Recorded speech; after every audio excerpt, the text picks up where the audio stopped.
The morning the bank came for Loretta Jackson's tractor, tears kept running down her face each time the old John Deere coughed to a stop.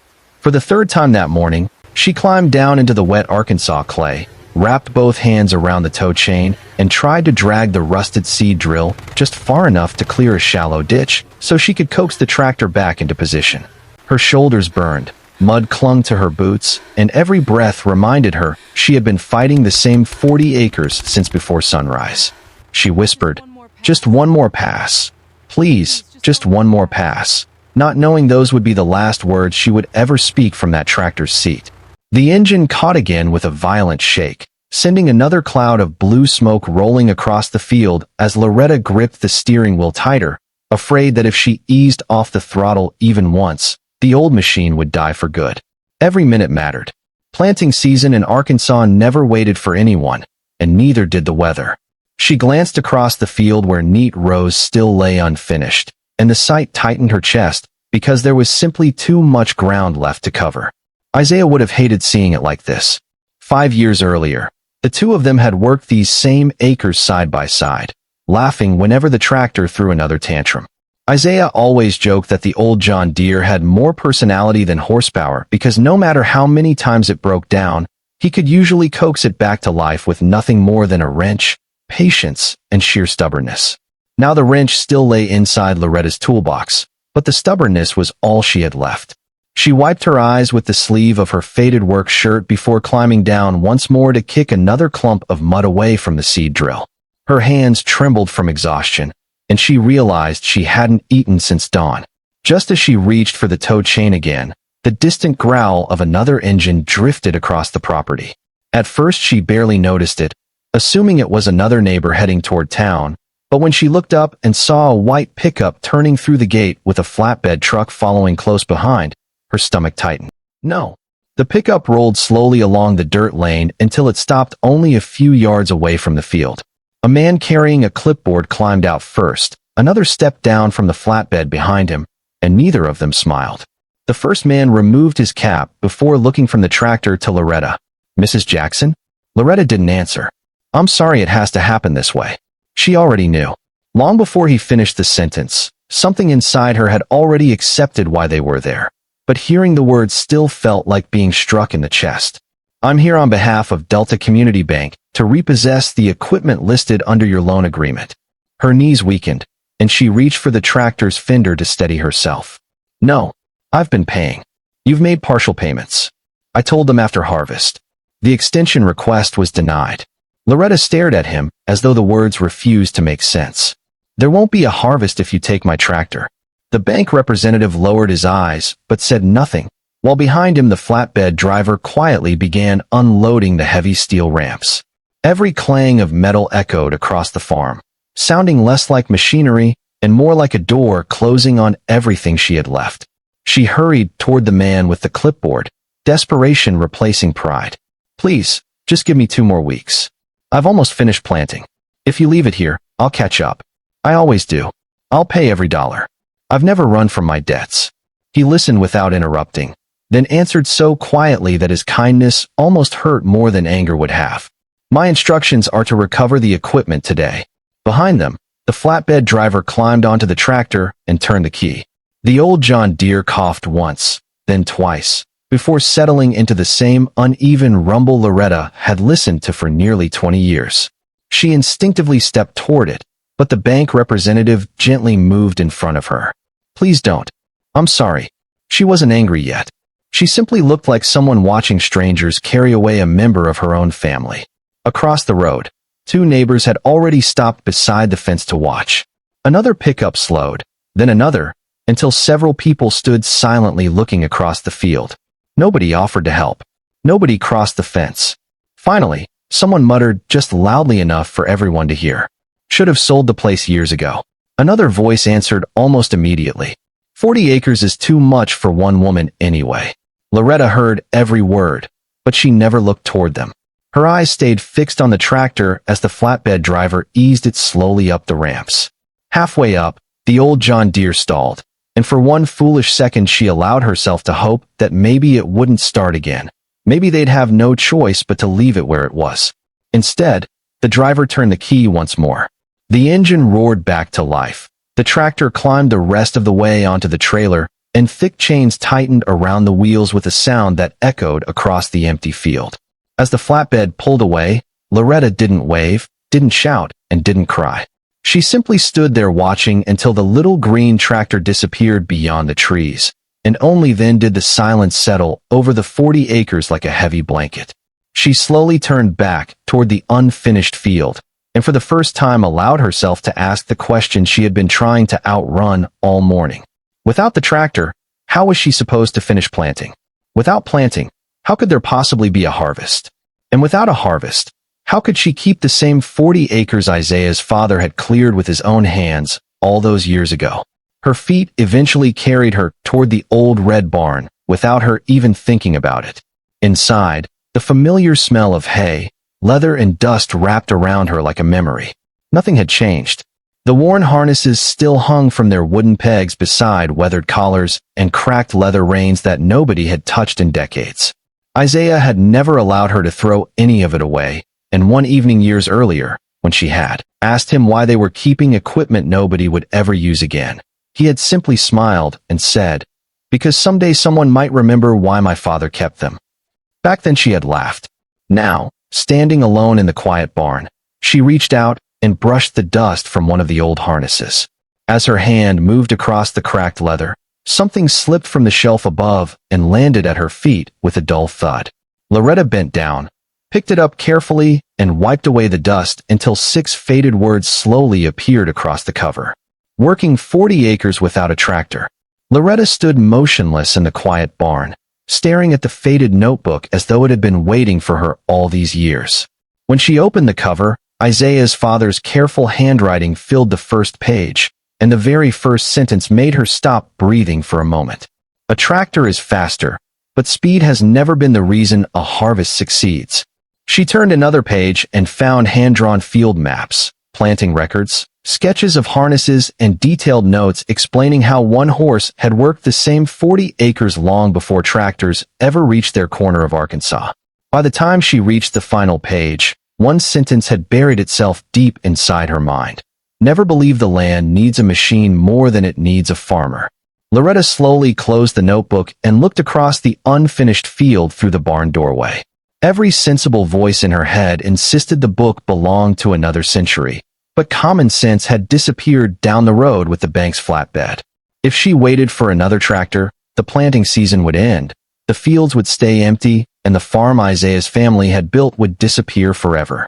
She slipped the notebook under her arm, locked the barn behind her, and, early the following morning, drove to the nearest livestock auction with every dollar she had left. The auction yard was filled with farmers inspecting horses far younger and stronger than anything Loretta could afford, but in the last pen stood an old bay gelding quietly eating hay, while nearly every buyer walked straight past him. He carried the scars of years of work, his coat had long since lost its shine, and nobody seemed interested in bidding on him. Loretta opened the notebook one more time, and her eyes landed on a short note written in the margin beside a sketch of a workhorse. "Choose the calm one, not the proud one." As though he had heard the words himself, the old gelding lifted his head, walked over to the fence, and gently rested his nose against the rail in front of her. An elderly stable hand smiled when he noticed her watching. "His name's Duke," he said. "Worked with an Amish family for years. He's old, but if you treat him right, he'll work until the job is done." When the bidding began, the younger horses sold quickly while Duke entered the ring to little more than shrugs and polite smiles. The moment Loretta raised her bidder's card, a few people laughed. "She lost her tractor yesterday," one man joked. "Now she's buying a horse." Another shook his head. "You can't farm 40 acres with yesterday's ideas." Loretta heard every word, but she never lowered her hand. Minutes later, the auctioneer struck the final bid. The lead rope was placed in her hand, and Duke followed her out of the ring with the quiet confidence of an animal that had spent a lifetime doing exactly what was asked of him. By the time she pulled back through the farm gate that evening, the news had already traveled ahead of her. A pair of neighbors stood beside the road watching as Duke stepped calmly from the trailer, and one of them laughed loudly enough for the whole yard to hear. "So that's your tractor now?" Loretta looked from the empty equipment shed to the notebook still resting on the pickup seat before placing her hand gently against Duke's neck. Fear was still there, and so was uncertainty, but neither one mattered anymore because the decision had already been made. If the bank believed taking her tractor would end the story of those 40 acres, they were about to discover that one determined woman and one old horse could still write a different ending. The following morning, Loretta carried Isaiah's father's notebook into the barn, laid it across an old workbench, and began studying every page as though her family's future depended on it, because it did. The drawings looked simple enough until she tried following them. Harnessing Duke took nearly an hour the first time. The traces twisted together, the collar sat unevenly, and more than once she found herself laughing through tears because nothing seemed to fit the way the notebook said it should. Duke never once pulled away. He simply stood quietly, waiting for her to figure it out, and by the end of the week the horse had taught her one lesson the notebook never mentioned. Patience couldn't be rushed. The first attempt at plowing went no better. The plow bit too deeply into the soil. Duke stopped halfway across the field, and Loretta stumbled forward into the fresh furrow, covering herself in Arkansas clay, while a passing neighbor slowed his pickup just long enough to shake his head and drive away smiling. Every evening she returned to the notebook, comparing its sketches with the mistakes she'd made that day, and every sunrise found her back behind Duke trying again. The progress was painfully slow, but each afternoon the harness fit a little better, the furrows ran a little straighter, and the horse responded more quickly to her voice than to the reins in her hands. Before long, the routine that had once felt impossible became familiar. Loretta learned when Duke needed water before he showed signs of tiring, when to rest him before exhaustion stole his strength, and how to let the horse settle into a steady rhythm instead of asking him for speed. The neighbors still laughed whenever they drove past, joking that she would finish planting sometime before the next century, but she stopped listening because every acre they completed together felt like an answer to everyone who believed the farm had already been lost. One afternoon, as she paused to wipe the sweat from her face, Loretta noticed something she hadn't expected. The freshly turned earth behind Duke looked darker, softer, and filled with earthworms she couldn't remember seeing for years. Curious, she opened the notebook once more and found a short sentence underlined twice in Isaiah's father's handwriting. The land breathes better when it isn't rushed. She knelt, scooped up a handful of soil, and let it crumble slowly through her fingers. For the first time since the bank had driven away with her tractor, she wasn't looking at a field that was barely surviving. She was looking at a field that seemed to be coming back to life. That evening, as Duke quietly chewed his hay in the barn, Loretta rested her hand against his neck and looked across the rows they had finished together. There was still a long way to go, and nothing guaranteed they would succeed, but the impossible no longer felt impossible. For the first time since losing the tractor, she believed the 40 acres might still have a future, and before long the land itself would begin proving her right. By the time June settled over Arkansas, the laughter had begun to fade because the same neighbors who had slowed their trucks to mock Loretta now found themselves slowing down for a different reason. Every morning they expected to see another empty field. Yet every afternoon another section had been planted, another straight row stretched across the 40 acres, and Duke continued walking with the same steady rhythm that had once seemed impossible. The work remained painfully slow, but it never stopped, and before long people stopped asking whether she would quit and started wondering how she was still going. Then the weather turned. Dark clouds gathered across the county, and 2 days of relentless rain soaked the fields until water pooled in low places and tractors across the area sat idle. Farmers gathered outside the feed stores shaking their heads, convinced the season had been ruined, while Loretta walked her own land the morning after the storm expecting to find the same damage everyone else feared. Instead, she noticed something that made her stop. Although the rain had flattened parts of the neighboring fields, her soil had absorbed far more water than she expected. The rows held their shape, and the young plants remained standing.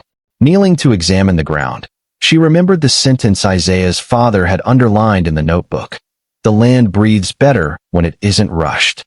Only then did she realize Duke's lighter footsteps had never packed the soil the way a heavy tractor once had. Word spread quickly through the county.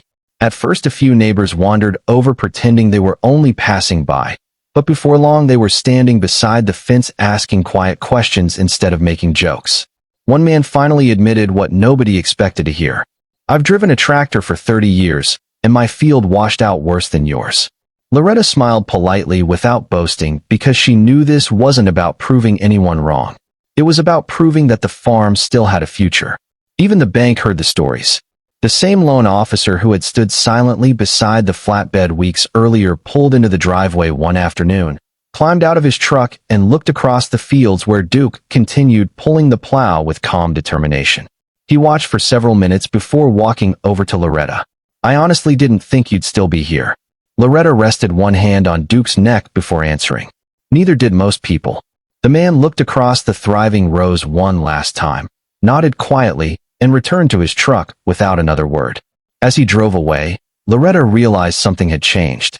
She was no longer fighting to convince people she had a chance. The land had already done it for her. When harvest season finally arrived, Loretta stood at the edge of the 40 acres and watched neighbors gather along the fence where they had once gathered to predict her failure. The fields were no longer empty. The rows stretched cleanly across the land, and the crop standing before them was more than enough to carry the farm into another year. It wasn't the biggest harvest in the county, but it was the one almost nobody believed could happen, and that alone made it unforgettable. The same people who had laughed when she led Duke home now walked through the gate with quiet respect. Some admitted they had been wrong, while others simply removed their caps and looked across the fields without saying much at all because the harvest had already answered every question they once asked. One neighbor smiled as he watched Duke standing peacefully beneath the shade of an oak tree and said, "I guess that old horse knew something the rest of us didn't." Loretta smiled back, knowing it wasn't only Duke who had carried the farm through the season. It was the patience he demanded, the forgotten wisdom preserved inside an old notebook, and the determination to keep moving after everyone else believed the story was over. The successful harvest gave Loretta enough income to clear the debts threatening the property and negotiate terms that allowed the farm to remain in the Jackson family. She never rushed to replace Duke with another tractor because, by then, he had become far more than a workhorse. Every morning, he waited beside the barn before sunrise, and every evening Loretta thanked him with the same gentle pat on the neck that had become their quiet tradition. Visitors often came expecting to hear the story about the woman who farmed 40 acres with a horse, but they always left talking about the remarkable bond between a farmer who refused to surrender and the old gelding who never stopped walking beside her. Years later, children from local schools visited the farm to learn how earlier generations had worked the land, and Loretta always began the tour in the same place. She would place Isaiah's father's weathered notebook into their hands, introduce them to Duke grazing peacefully nearby, and remind them that the greatest tools a farmer can possess are not always made of steel. Sometimes they are made of knowledge passed from one generation to the next, the courage to trust it, and the determination to keep going when everyone else says it cannot be done. Looking back, losing the tractor felt like the worst day of Loretta's life, yet it became the day that uncovered something far more valuable than a machine. It reminded an entire community that progress should never make people forget the wisdom that built the land in the first place, and that determination often grows strongest when every comfortable option has been taken away. If Loretta's story proves anything, it's that the future doesn't always belong to the person with the newest equipment or the deepest pockets. Sometimes it belongs to the person who refuses to quit, keeps learning when others stop believing, and is willing to take one faithful step after another until the impossible quietly becomes reality. If this story inspired you, let us know in the comments where you're watching from. Subscribe for more true rural stories of resilience and determination, and we'll see you in the next story.